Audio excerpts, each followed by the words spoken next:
Laith Kaffour, the current and brand new president of the Sports Lawyers Association. Welcome, Laith. Hey, Bobby. Pleasure, man. Love hanging out with you.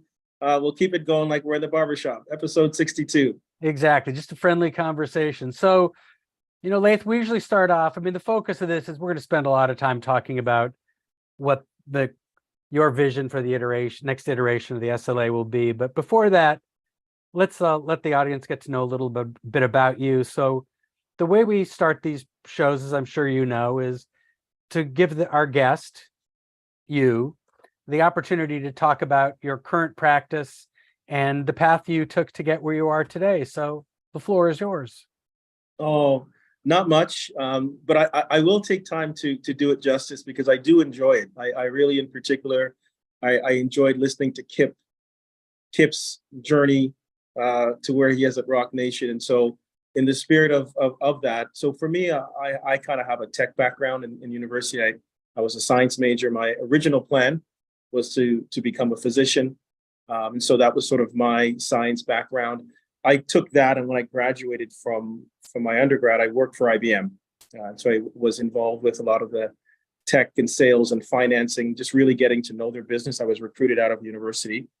But I also had a sport background. I grew up playing baseball competitively, and then I was also a part of our national kickboxing team. So I competed, and I think those are important because it really represented two really important parts of who I was, which is that tech curiosity, that technology for me really helps to facilitate, and then my love and passion for competition. And so those two things came together. After law school, I worked for the Attorney General because during law school, I developed a true passion, I think, for labor law.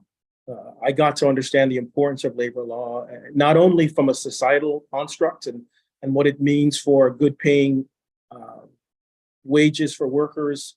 My senior thesis, my upper year writing requirement in law school, my third year, I wrote on the yeshiva case and the challenges to the national arbitration and how we can continue to grow labor relations and the ability for unionized workplaces. I did that under a professor who became a very good friend of mine named Harry Arthurs, who actually was the driving force behind the drafting of the Canadian Labor Code. So I really felt that coming out of law school, it wasn't really sport, but it was really understanding labor and how that really works. My current practice, and I think this might be worth mentioning, somewhere between 60% in certain sports. Outside of the United States, a vast majority of non-American participants in Division I are from Canada. And so, sports like tennis have 60% internationals, 40% for hockey, 30% or so for golf. And so my daily practice really is around supporting agents for the many folks that compete at the NCAA level, but also certainly on the pro level, right? More on the pro side. So a lot of litigation. I would say 50%, depending on the time of year, our team is doing litigation. In the last 2 to 3 years, a lot of hearings, tribunal work, sport-related appeals, anti-doping, and because of all the agent work that we're involved with, a lot of negotiation of the terms, usually in the form of endorsement, sponsorship agreements. And so, again, that's a big chunk. And then one of the other areas, which is my old and my continuing love, is in the area of technology. So we do a lot of work with digital creators, those that are creative directors in projects, in shows, in big events. And so that's a big part of the work that we do at our office here in Toronto. Great. Well, that's an interesting path. And real quickly, I think it's important, especially for the law students that tune into this show, is people often wonder about, and we talk about this a lot on the show, about getting into sports law and what is sports law and how it really is everything. But I always, when I'm speaking to law students, I always talk to them about the importance of studying labor law. And I think it's difficult to be, especially if you're in the team sports world, if you don't have an understanding of it, you're going to be way behind everyone else. Yeah, Bobby, I couldn't agree with you more. And mine came in a different context. In my undergrad, I was the president of my student union. And during the year that I was president, there was a labor disruption with one of the faculties. And so I had thousands, our university had 40,000 undergrads coming to my office saying, what's going on? Help me to understand this labor disruption. How will that affect my graduation date? If I'm an international student, what does that mean? And I just found that it provided a lot of answers. Like it really almost became this hidden gem if you understand and can understand white papers and how labor law works and what its rules are and what its aims and ambitions are and how it affects things that happen down the road, right? Even societal component, I always found that really interesting. And as I got more involved, and to piggyback off your comment about law students, having taught for many years as an adjunct, I think that's really important. I agree that a good understanding of labor law, and it's not just its architecture, but what it means for society as a whole, and how sides are divided notionally, I think is an important element. For me, I joined the SLA as a law student. And it was because I understood that in order for me to get a full perspective of my potential interest in sport law, I needed to find a community. Like that was the blueprint. That's the way I was raised, and that's the way I felt comfortable playing competitive sports and team-based sports. You know, where can I find the best team of people to help me to understand what I don't know? And as a law student, I attended my first SLA conference. It gave me an opportunity to meet good friends of ours now, folks that I consider friends like Pam Lester, Bob Wallace, so many other colleagues and friends that as I developed my litigation practice, I really wanted to make sure that I was around the right community of people that can provide a perspective. And then it also helped as the industry really grew. And I remember listening when you spoke with Rich Nichols. And I remember you and Rich saying, you know, when I was a law student or when I was coming out and establishing my practice, there was nothing agreed upon of what sport law is. And so for me, I came in knowing that sport law is a thing. And that was because of my interaction with many of the attorneys at the SLA to help formulate what I knew, but also help me to know what I didn't know. So labor law played a big role in that. But the SLA was great for me because as a law student, as a new lawyer, it helped me to be really in Rome, right? This is where it's happening. Yeah. Well, I think that's a well scripted, although it was a not scripted segue into talking about the SLA, because you are now, as of the end of the last conference, you're the SLA president. So you've got 2 months under your belt. You've done the most difficult job for an SLA president, which is to get the new committees set up, because for those of you that don't know out there, we reestablish our committees every year. So at the end of our annual conference, president's job is to reform the committees, and every 2 years is a new president who gets to do it. So let's start from that point, because the committees are the structure, and it's changed a little bit over time. And I think over the last 5 years, really, we've seen the biggest changes in SLA, from Nona to me to Allison and now on to you. We're seeing how we really want to, as you said, you know, the community, the organization, we're trying to bring more people under our umbrella from an organization that used to be committees that were run primarily by board members and really rarely other people that weren't board members on. And we've changed that. So talk a little bit about what you were looking for as you built out our committees this year, and what your sort of aspirational goals are for the committees of the SLA this year. Look, I think the most important thing for me in approaching it was, I think life, you go in a bunch of circles, and I saw this opportunity to be involved with helping and leading the board is really founded on something that I had gone through before, which is a great deal of respect for founders. I've got this speech I give all the time.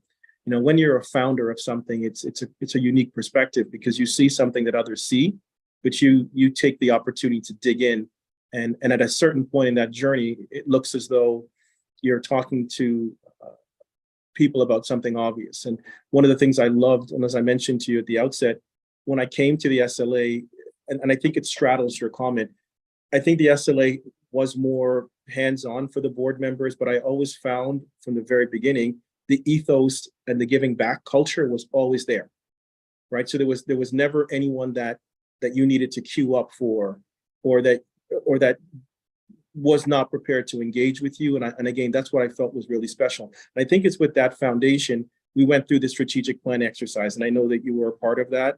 And I think it's important to mention that the strategic plan that the SLA went through was before COVID. We knew that what we needed to do was to package that great feeling of acceptance, warmth, engagement that we have all the time, but really become more deliberate about engaging other people and meeting them where they are. And I think what we found was that the technology provided us a platform to do that. And I don't mean Zoom, and I don't mean virtual. I mean a way in which the innovations that really seem to impact the entertainment and sports industry, in particular, athletes being able to utilize this, teams thinking about how to better utilize data and analytics. It really put us in a position of really embracing some changes before other industries knew what they really were, and certainly what their impacts were. So in terms of the committee assignments, what we've done from the strategic plan, for me, I felt as though, and I'm grateful that I was a part of that exercise with a good chunk of the board members. We're really just implementing that. Like, for example, to be the preeminent sports law association. Like we spent a lot of time talking about that and what that meant, and what it conveys, and where we are and where we'd like to be. And I think what we've done is really started to give a vision based on that strategic plan. So while it would be wonderful for me to say that I've got a whole bunch of new ideas, I think what we really have, you quite rightly stated, it's a continuity of our governance structure to allow us to be more engaging, but also without giving away the secret sauce, which is the access and the approachability of the board members. I think that when I approached putting the committees together, I felt this year that we were in a bit of a bridge year. If I'm really candid, we're really in a bridge year where the governance changes that we have made in the last 5, 6, 7 years really required us to make a really big effort to get more people, a wider involvement from the board, and also a wider involvement and engagement with the larger part of our membership.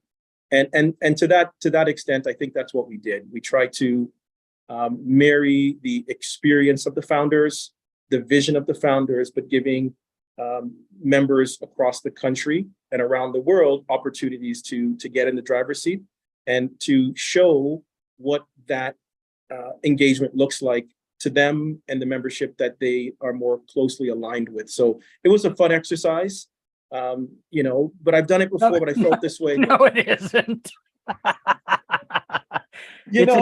Let's be honest, it's a challenging exercise because you're trying to, people think that they say, oh, you're the president of this, lawyer organization. No, it's like you got your full-time job and then this job happens. And all of a sudden you're sitting there and you're going, okay, we have this committee. We need to figure out who's going to be the leadership and who's upcoming leadership, who are going to be the guide. Then what's the mix of people you want to put there, and take all these board members, and you can't put too many people on too many committees. And all of a sudden you're sitting there looking at charts and things going like, oh, whoa. And then just when you finally put it out there, it says, oh, here's the committees. And I think most people don't realize that I don't know what the magic is, but it's a difficult thing as you're moving around all these pieces to say, okay, these people, they can do this kind of work, and these people can do this kind of work. And just figuring that out, I applauded the people before me and certainly the people after me that had to do it. But it's one of the more challenging jobs as the president of this organization. So it's a lot of work because you're dealing with people and personalities. And honestly, you got to admit, part of it is trying to figure out who the next wave of leadership of this organization that we are particularly fond of will be? Well, you know what? Listen, it's not without its challenges, but I'll tell you this: what made it easier, and the fact is, whenever you lead your colleagues, whenever you lead your peers, that is the death. Like that is the hardest job, right? That is the herding the cat metaphor at its finest. But I will tell you, because I think I grew up in the organization. I think that the time, and outreach really helped me to cement great relationships. Really seeing where the nexus of new leadership will be coming from. Next gen projects that you had really seeded, the changes that we took through COVID. So I think it was made a bit easier because we did this gradually. This has been going on for a number of years, and we really have this idea that one of us may be left holding that chasm where we've got to leap over, but every one of us has gone through it. And one of the things I love about our board is just this idea that people would say, here's what I would like. But I tell folks that people leave their sword or their shield at the door before they walk into the meeting. And it's just a lot of deference, a lot of respect, because any one of us could lead the organization.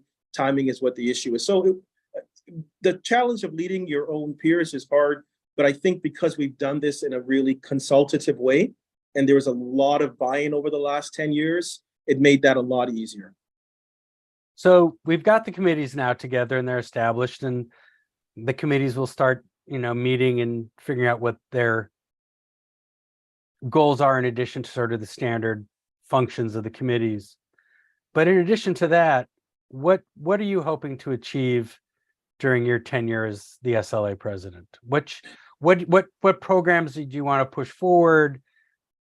What initiatives do you want to add, if at all? What is your mission statement for your presidency? Well, I think the mission statement is going to be building on stuff that we already have consensus on, right? So we don't have to rehash them. I think we're doing really well domestically, but there are some parts in the United States that I think we could increase our membership. So I think for us, it's to really use the structure of our outreach programming to start to really get our tentacles deeper into certain parts of the country. The natural step from there is for us to be international. And I think two parts go with that. This year, I'm really looking forward to having folks join for our second annual symposium in Vancouver.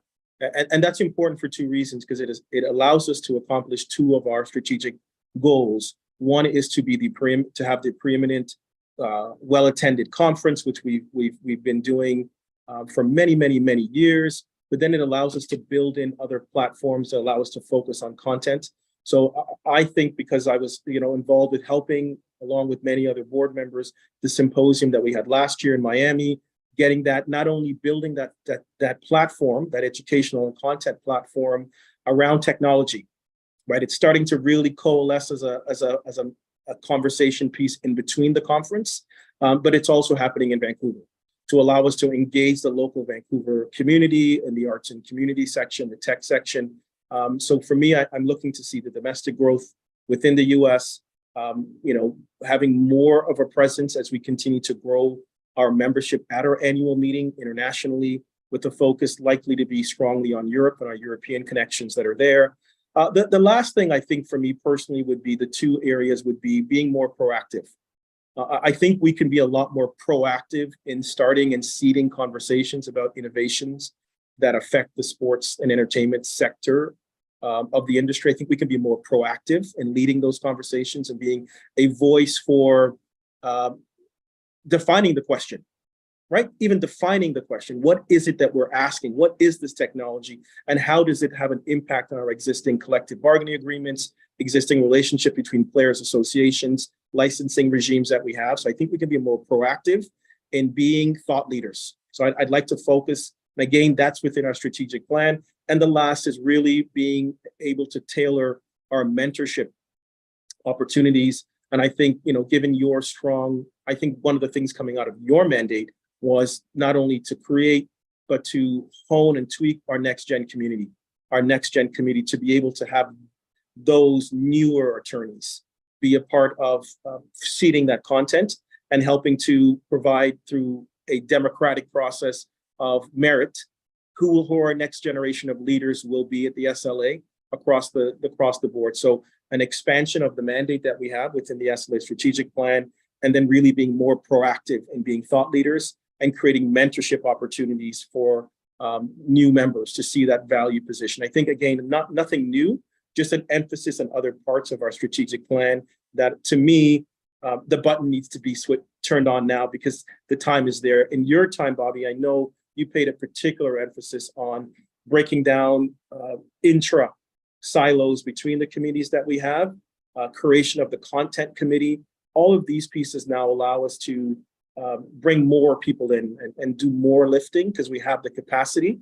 And I think that from a governance standpoint, we've gone leaps and bounds. And I think this is a real time for us to thrive, the time for us to start to see some of the fruits of the hard work of doing a strategic plan, the difficult task of rehabilitating our governance structure and being more inclusive. I think what I'm hoping we see are some outcomes that are really born out of the great work that previous presidents and members within the board have seeded. That's great. And I just want to make sure people understand our second mid-year symposium will be, in essence, from Vancouver, but it's a virtual program. Might one day we do 2 live events? Could happen, but we're just beginning to seed this. And you want to give us a little hint about what the symposium is? I know that the title's semi-official, but you want to tease the audience with what the November symposium is, November 2nd, 2023, from Vancouver? Well, the thing that I like and that I want to add to is, although we're virtual, there's going to be a physical audience in Vancouver. And I can tell you that audience in Vancouver is super excited about having and hosting the SLA there. So there is that live component for the local community. But what we're really trying to look at this intersection of AI technology and where that takes us. And not just notionally, but diving into the contracts, taking a look again at how the regime of AI, and Bobby, you know best, you're at the home of one of the collision points right now.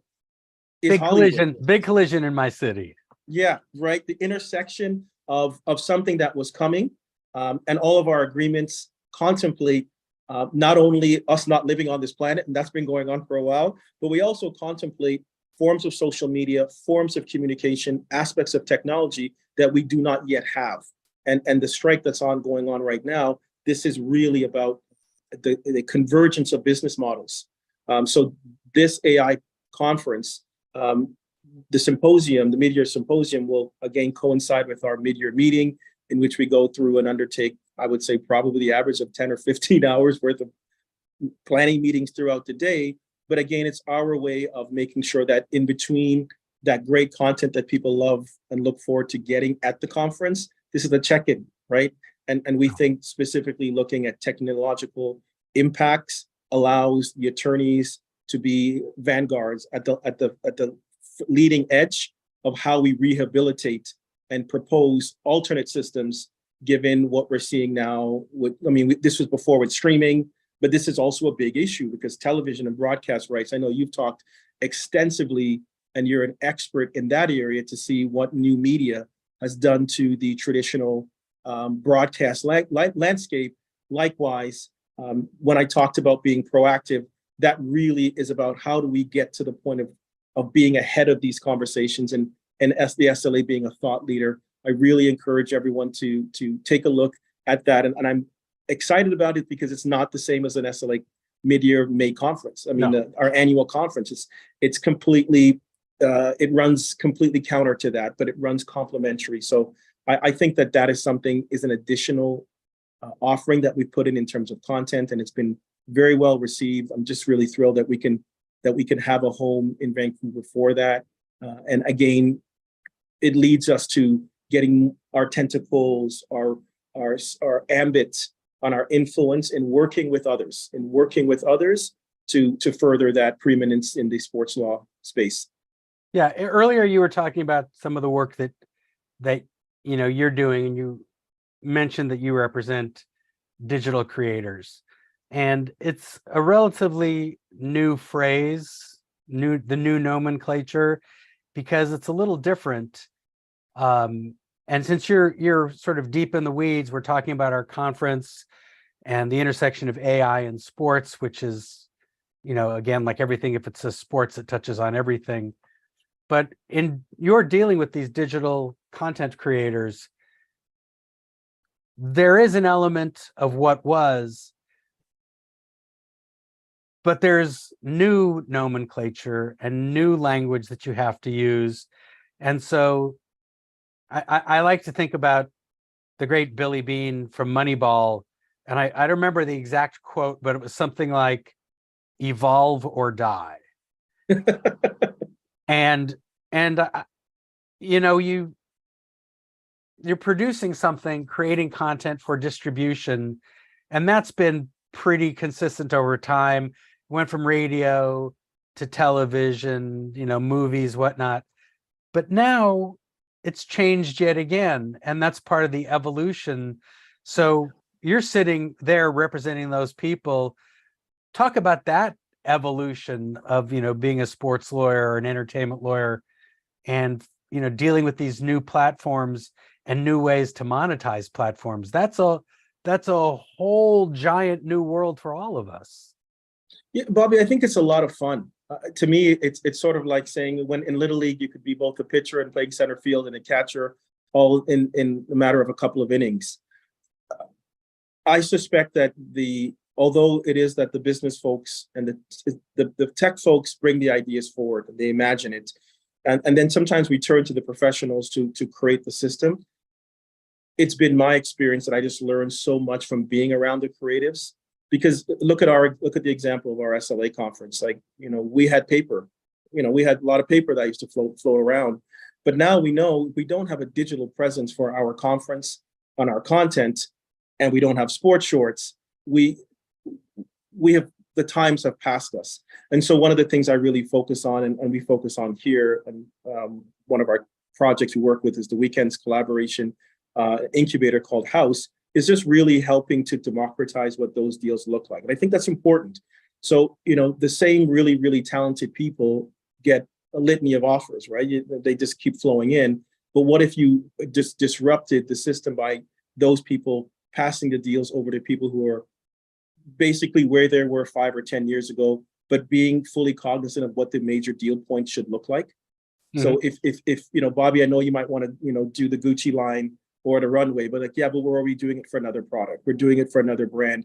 Why don't we get another young creative? And I think part of the way forward is allowing new people to be a part of the ideation of how we rehabilitate and build a new system, right? Because I think if we architecture a new system of how we use the innovation, as you mentioned before, we're probably better able to deal with some of the next negative externalities that put us at collision points. On a collision point that's legally allowed is a disruption, a labor disruption, where a guild and the folks that run the business are at a logjam. So I think for me, that's what I've learned most in working with digital creators and creative directors, is the amount of power and the amount of influence that they have in a digital world. And every day, every moment, we have more and more digital natives.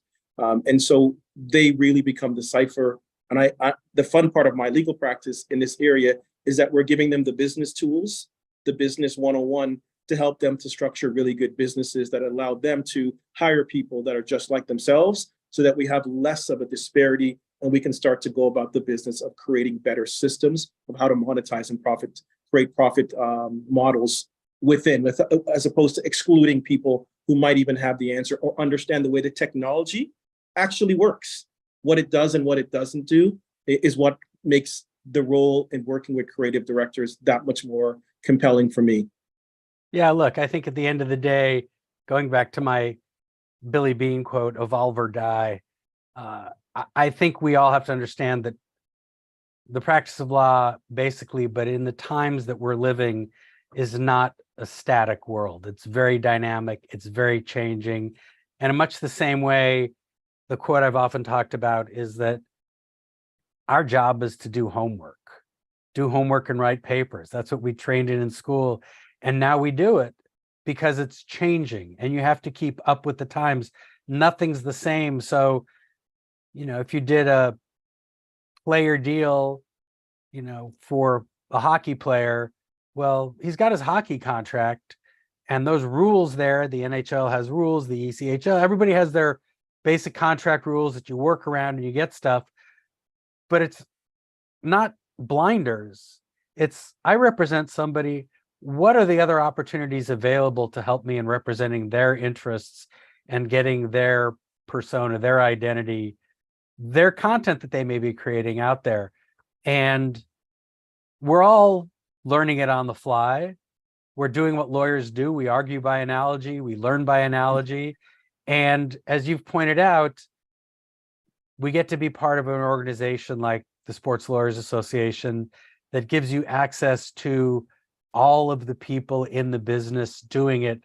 So as we've both experienced, if we have something that's new to us, we certainly know someone who's touched upon it, and we can reach out to them, and that collegiality exists in our organization, unlike anywhere else I've ever operated. And I think that's one of the great benefits of it.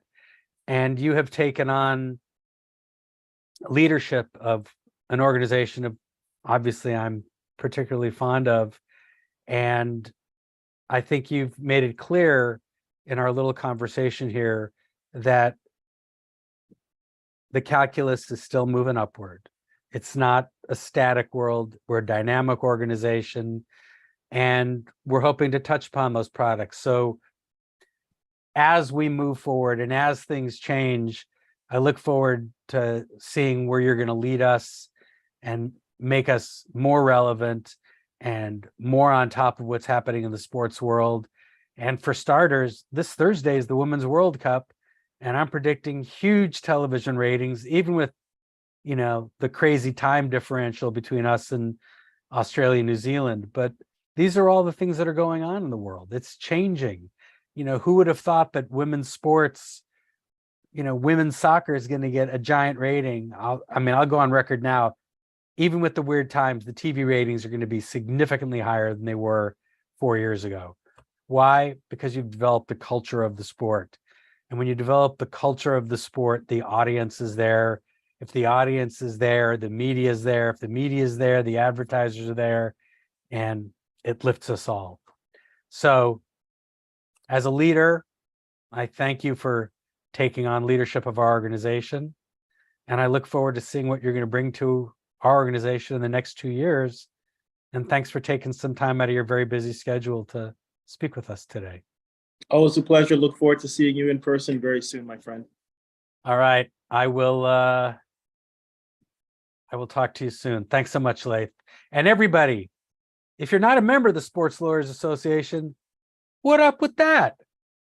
Go to sportslaw.org and become a member of the Sports Lawyers Association.